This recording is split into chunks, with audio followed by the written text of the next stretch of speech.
할렐루야. 아멘. 그리스 신화의 인물 중에 마이더스 왕이라는 사람이 있어요. 주로 마이더스의 손으로 유명한 사람입니다.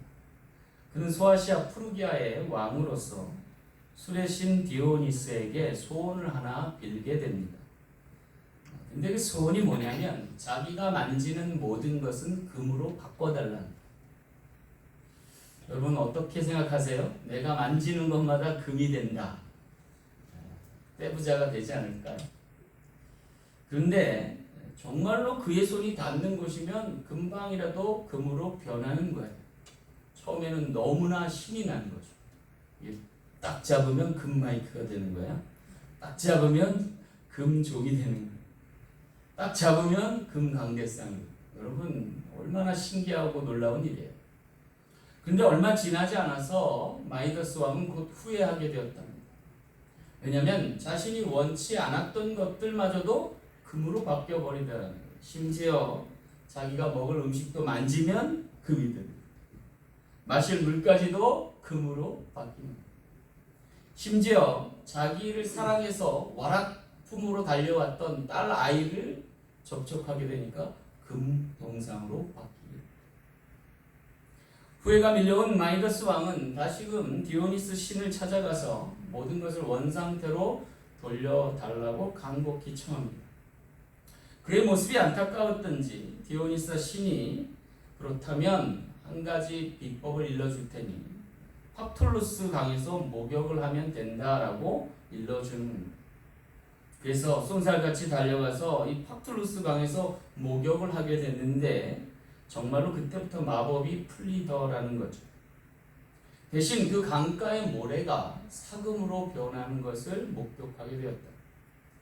아마도 당시의 사람들은 그 강가에 몰려들지 않았을까라는 생각도 해보게 됩니다.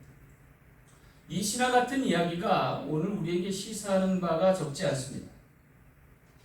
첫 번째는 인간의 욕망에 끝이 없다라는 생각을 갖게 돼요.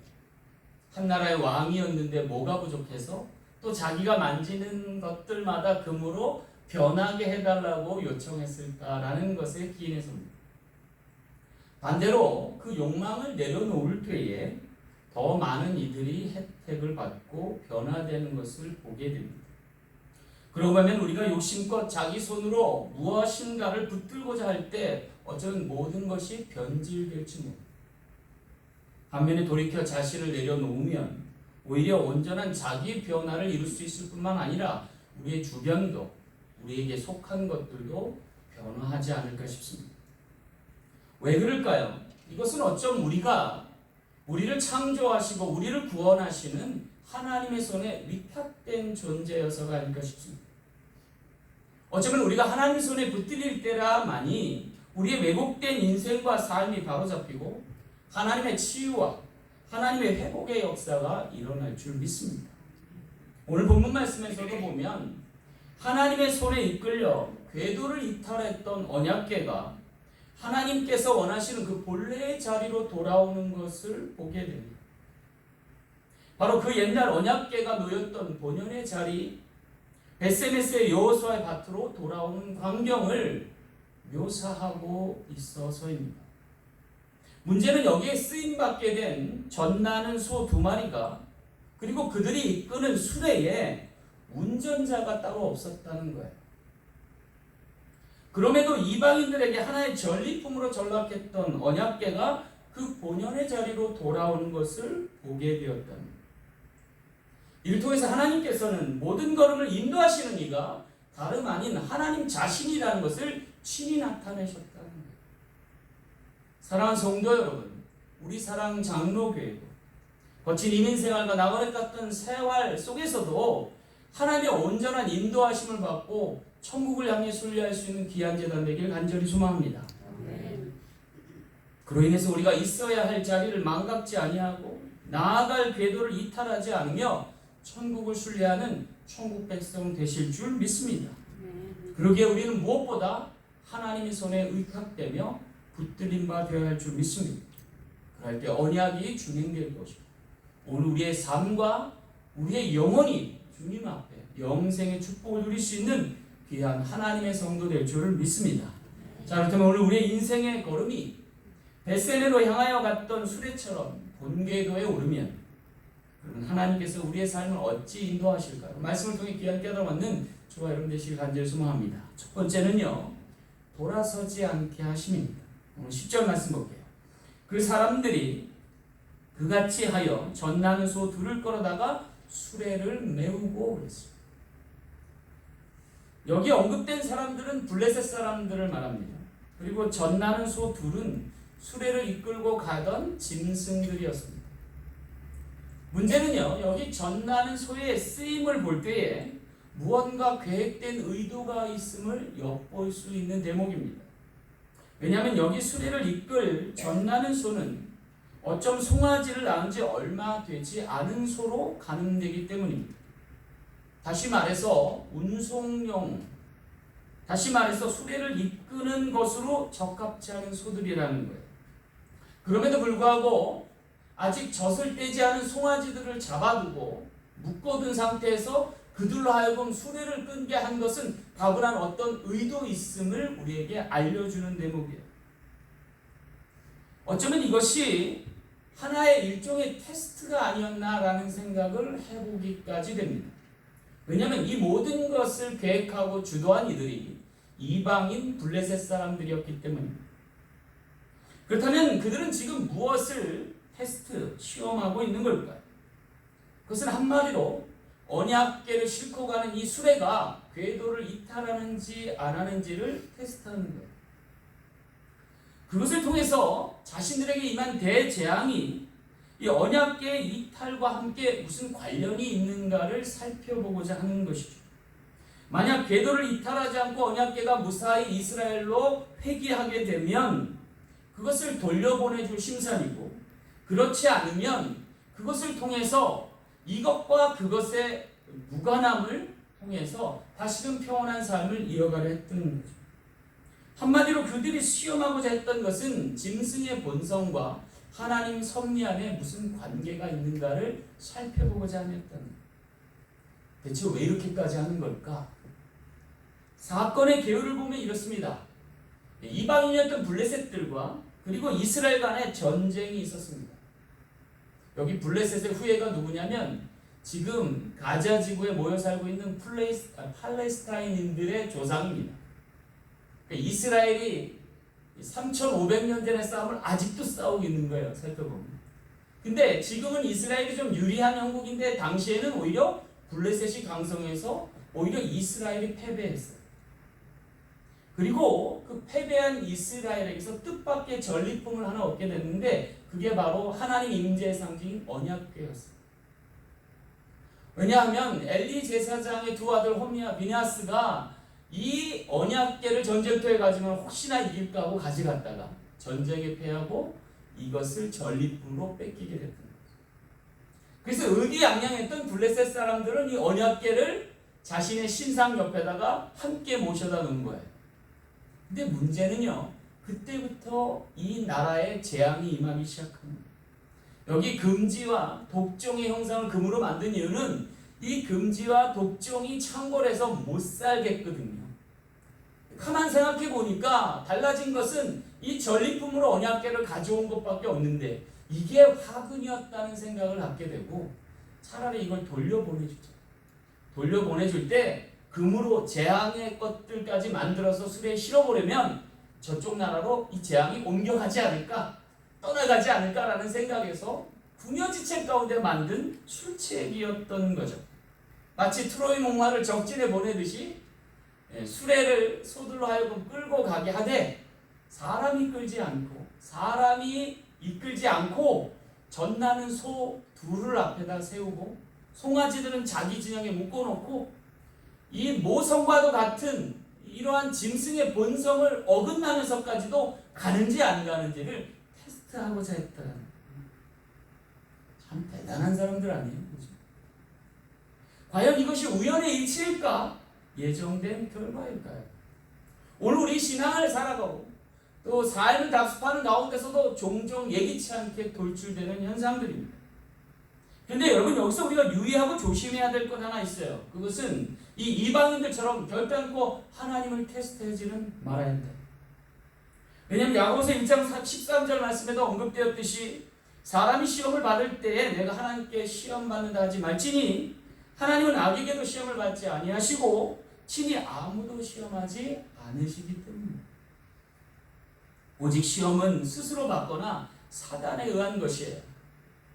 하나님이 이를 허락하실 뿐이고 또한 피할 길을 내시는 하나님이심을 믿으시길 간절히 소망합니다. 문제는요, 이방인들이에요. 하나님을 믿지 않는 사람들이에요. 그들은 계속해서 하나님을 시험하고 또 하나님을 믿고 따르는 우리들을 시험하고자 합니다. 여기 블레셋 사람들이 계속해서 하나님과 자신들 사이에 일어났던 이 재앙의 연관성을 테스트하고 있는 거죠. 다곤 신상의 엎드러짐과 심한 독종의 전염병이 과연 누구로부터 기인했는가를 점검하고자 하는 거예요. 여기 벳세메스로 가는 수레의 향방은 이 모든 것을 가늠하는 바로미터가 됩니다. 과연 젖나는 소들이 자신의 어린 송아지를 뒤로 하고 똑바로 적진을 향하여 가는지 안 가는지를 테스트했다는 거죠. 여러분, 이러한 검증은 오늘도 계속될지 몰라요. 교회를 향하여 믿지 않는 사람들이 계속해서 어떤 어려움을 주고 어떤 시험을 줄 때 과연 이 성도들이 변하나 안 변하나, 돌아서나 돌아서지 않나를 늘 체크업하고 있다는 거예요. 그래서 신앙생활하는 게 쉬운 것만은 아니라는 거예요. 예전에 이와 비슷한 일이 한 번 일어난 적이 있어요. 제가 경기도 일산에서 전도사로 사역하고 있을 때 그 당시 이 경기도 일산이 지방 신도시였어요. 많은 사람들이 그쪽으로 이주해 왔어요. 왜냐하면 거기에는 학군이 굉장히 좋게 설정되어 있기 때문에. 그래서 교육열이 높은 사람들은 그곳에 이주해서 많이 살았는데, 문제는요, 사람이 많이 몰리다 보니까 안주한 유해업소들도 많이 늘어나는 거예요.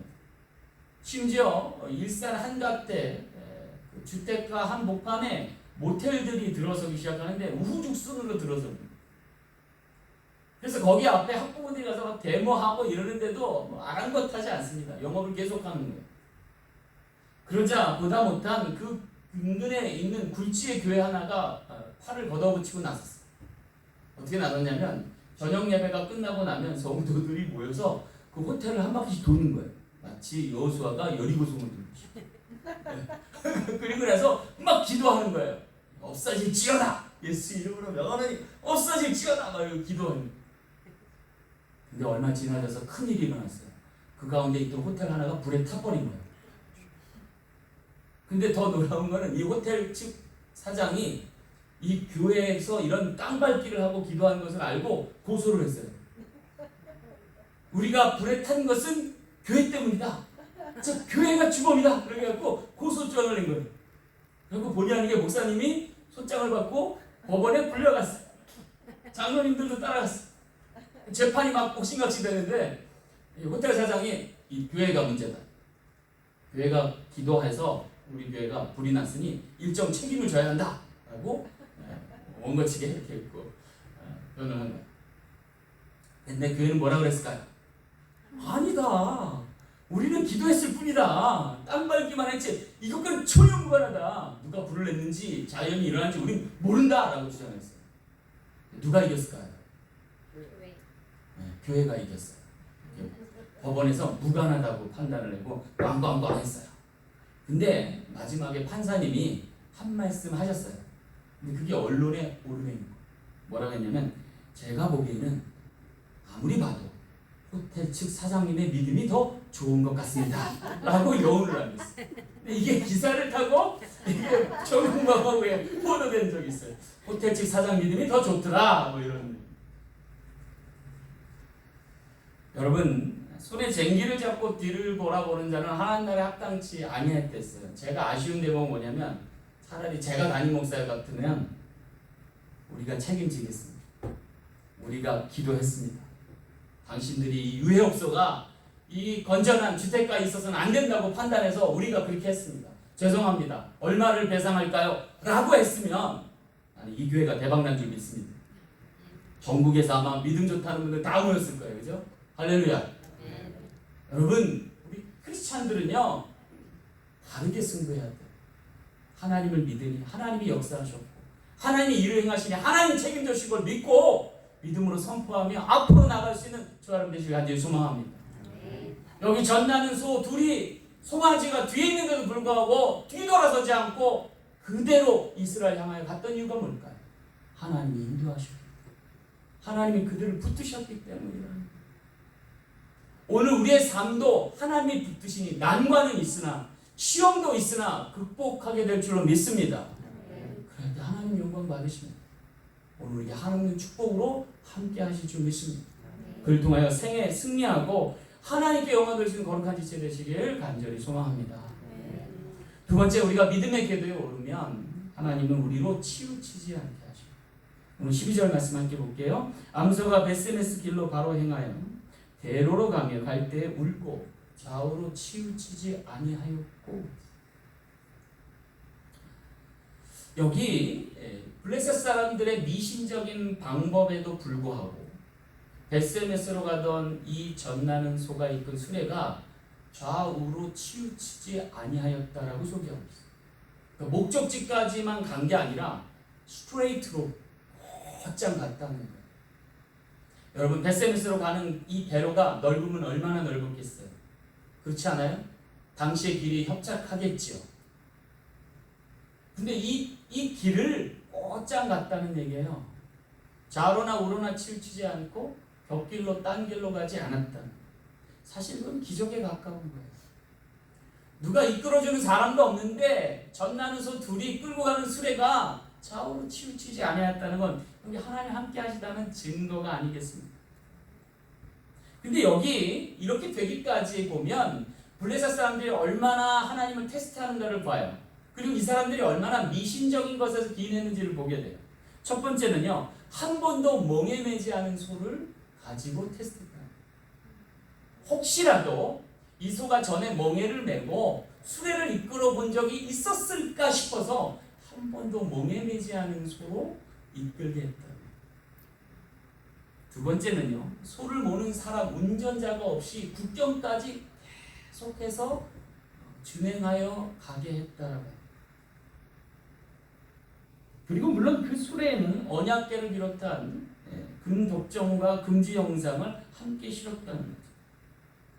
어쩌면 언약궤가 있어서 재앙이 임했습니까? 그 재앙 임한 것까지 언약궤가 가지고 가달라는 거죠. 쉽게 말하면요, 무속신앙에서 보면 비나이다 비나이다, 제발 비나이다, 우리의 재앙까지도 가져옵소서라고 합니다. 그래서 이 테스트를 통해서 이 모든 일이 우연인지 필연인지를 가늠고자 했다라는 거죠. 여러분, 통계적으로 볼 때 과연 이 수레가 목적지를 향해서 좌로나 우로나 치우치지 않고 곧장 내어달 수 있는 확률이 몇 프로나 될까요? 모르긴 해도 99%는 아닐 수 있다. 게다가 이 송아지들을 묶어놓고 송아지를 뒤로 하게 하고 이 소들로 하여금 진행하게 했던 것을 보면 더더욱 알 수 있는 대목이죠. 더 놀라운 것은 뭐냐면 이 송아지들이요, 수레를 끌고 가는데 울며 가더라는 거예요. 두고 온 송아지들 때문에 이 소들이, 암소들이 울고 간다는 거예요. 기막히지 않습니까? 근데 여기 주목할 것이 하나 있어요. 그건 뭐냐면 이 수레의 최종 목적지가 다름 아닌 여호수아의 집이었다. 아마도 이 여호수아가 그 옛날 믿음의 조상의 지도자인 여호수아인지 동명이인인지는 알 수 없습니다. 하지만 분명한 것 한 가지는요, 이도 치우치지 않았던 사람이라는 거예요. 성경 여호수아 1장 7절 말씀 보면 오직 강하고 극히 담대하여 나의 종 모세가 내게 명령한 율법을 다 지켜 행하고 우로나 좌로나 치우치지 말라. 그리하면 어디로 가든지 형통하리니. 여호수아에게 함께 하셨던 하나님의 임재 가운데 그가 치우침이 없이 정사를 행했고 또 가나안 모든 지경을 도모할 수 있었던 것을 보면 하나님의 인도하심은 우리 삶의 관건임을 나타내주는 대목이다. 한낱 미물인 이 암소들이 치우치지 않고 똑바로 하나님의 인도하심을 따라 목적지를 향해 갔던 것처럼 오늘 우리의 인생도 그리하여야 될 줄로 믿습니다. 그때 여호수아와 같은 강한 하나님의 통치가 나타나고 하나님께 영광을 돌리시는 거룩한 지체가 될 줄로 믿습니다. 더더욱 우리가 여기서 주목해야 될 것은 뭐냐면 이 최종 목적지로 향하는 이 수레에 이스라엘 백성들이 무언가를 행한 것이 아무것도 없다. 수레가 본연의 자리로 돌아올 때까지 이스라엘 백성들이 한 일은 아무것도 없다. 모든 것을 하나님이 하셨다. 이방의 손길을 통해서 하나님이 이루셨다는 거예요. 단지 그들은 목격했을 뿐이에요. 어쩌면 우리의 인생도 마찬가지예요. 우리가 행하는 모든 일, 또 하나님께서 영광 받으실 일들 우리가 하는 거 아니라는 거예요. 우리는 말없이 우리를 통한 행하시는 하나님의 일을 볼 수 있는 저와 여러분 되시길 간절히 소망합니다. 그것을 전하는 일이 우리의 일이고 그것을 증언하는 일이 우리의 일이다. 하나님이 그 모든 것을 행하셨음을 알고 깨닫고 그 말씀을 준행하여 살아드릴 수 있는 우리 모든 지체 되시길 간절히 소망합니다. 오늘 우리 사랑 장로에게도 마찬가지입니다. 하나님에 의해서 이 제단이 세워졌고 하나님을 통해서 이 제단이 일어섰습니다. 그리고 하나님의 나라 복음이 하나님을 통해서 확장되는 것을 믿으시는 저와 여러분 되시길 간절히 소망합니다. 그것을 증언하도록 우리를 부르셨습니다. 우리를 이끄셨습니다. 그의 인도하신 가운데 하나님께 영광을 드리는 모든 지체 되시길 간절히 축원합니다. 마지막 세 번째, 우리의 신앙의 궤도가 번개도에 이르면 번제물이 되게 하십니다. 14절 말씀 볼게요. 무리가 수레에 나무를 패고 그 암소들을 번제물로 여호와께 드리고 했습니다. 여기 끝으로 전나는 암소 2마리와 수레의 최종 쓰임에 대해서 알려주고 계십니다. 한마디로 그것은 제물됨입니다. 하나님의 언약궤가 그 본래 있어야 할 자리로 되돌아오고 나서 그것을 통해서 하나님 앞에 번제물로 드려지는 것을 보게 되는 것이죠.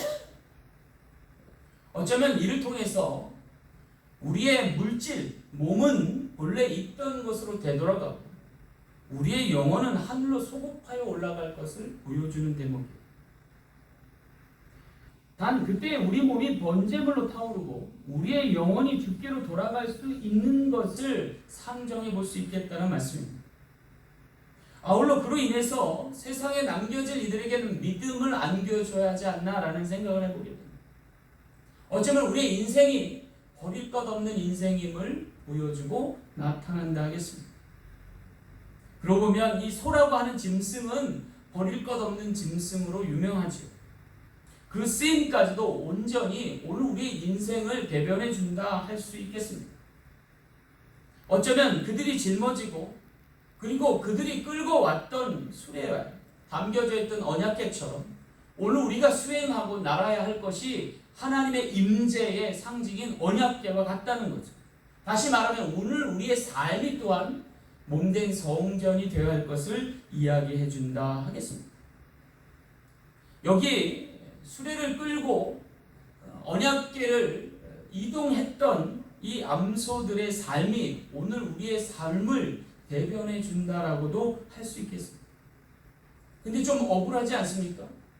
목적을 다하고 온전히 쓰임 받았다면 잔치는 고사하고 여물이라도 실컷 주었어야 하지 않았을까요?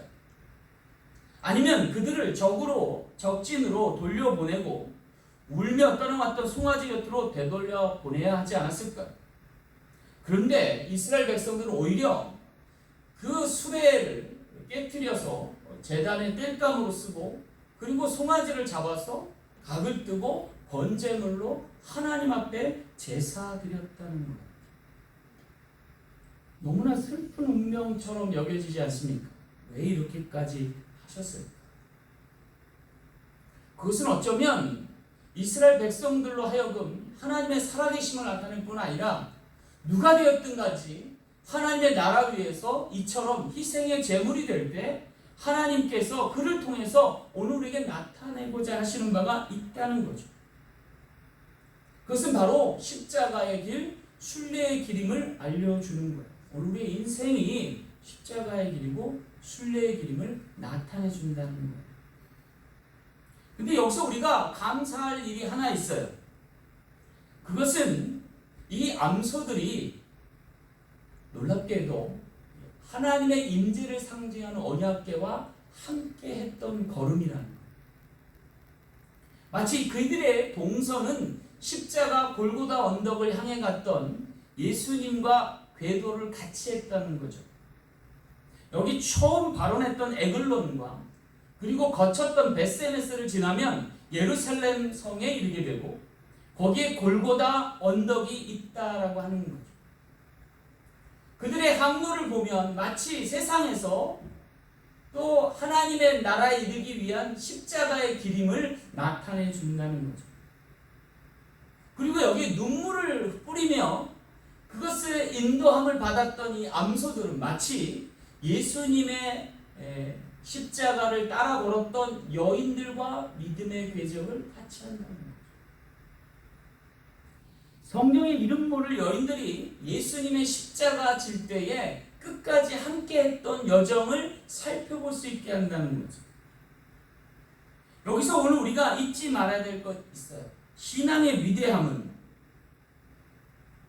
신앙의 놀라움은 바로 약한 자들을 들어 강하게 사용하시는 하나님의 손길에 있다라고 하는 사실입니다. 그리고 이것이 진정한 우리의 변화가 되어야 할 줄로 믿습니다. 여기 연약한 암소들, 어쩌면 송아지를 떼고 울면서 이 길에 동참했던 그러한 짐승들조차도 자기의 숙명과 소명임을 알고 순종했다는 거죠. 그리고 최후 순간에 번제물로 드려지기까지 하였다는 거죠. 그것이 마치 이름 모를 여인들이 예수님을 따라 헌신했고 눈물을 흘리며 다음 세대까지 복음을 전파하여서 기독교의 놀라운 하나님 나라 이름을 지향했던 것도 같다라고 할 수 있을 것입니다. 따라서 오늘 우리의 진정한 변화는 주님과 함께하는 여정에서 주님과 함께 십자가와 순교자의 삶을 살며 하나님의 나라에 이룬되는 것임을 기억할 때 하나님께서 우리를 부활의 영광으로 영생의 축복으로 인도할 줄 믿습니다.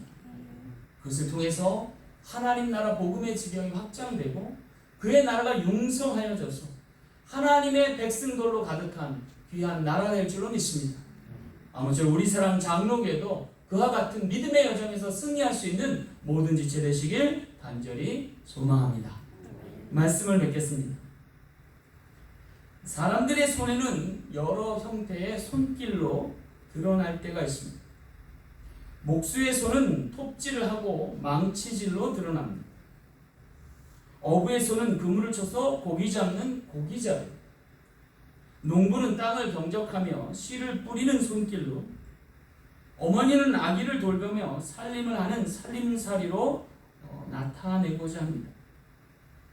그런데 놀라운 것은 그 손길을 따라서 건물이 들어서기도 하고 만선의 기쁨을 누리기도 하며 추수 때의 귀한 소출로 그리고 다음 세대를 이어간 일꾼들로 자라날 수 있다라고 하는 것입니다.